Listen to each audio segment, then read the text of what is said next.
ए काए सुन तो बता तो अब ते आजकल दिखस न मिलस ते कहाँ जाए रही थस। कहो नहीं गा। पहले तो ते हम मोला देखस त अतकापन बोलस, अतकापन हंसस, अतकापन गुठियावस, लेकिन अब तोला का होगी। कुछ नहीं। अरे तोर गोट के देखे में तोला कतरनी कहत रहे हो, कतरनी ऐसे कटरू अतका कट कटावस, अतका कट करावस, लेकिन अब तोला का होगी। अब मोला नहीं बात करा से यार। एकरे बर मैं का किथो जानथस। काय की थस सपना मघलो नहीं देखा तोला कैसे भुलाए मोला। सपना मघलो नहीं देखा तोला कैसे भुलाए मोला। सपना मघलो नहीं देखा तोला कैसे भुलाए मोला।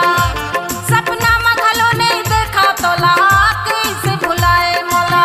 कैसे भुलाए मोला, कैसे भुलाए मोला, कैसे भुलाए मोला, कैसे भुलाए मोला। सपना मघलो नहीं भेटा तोला।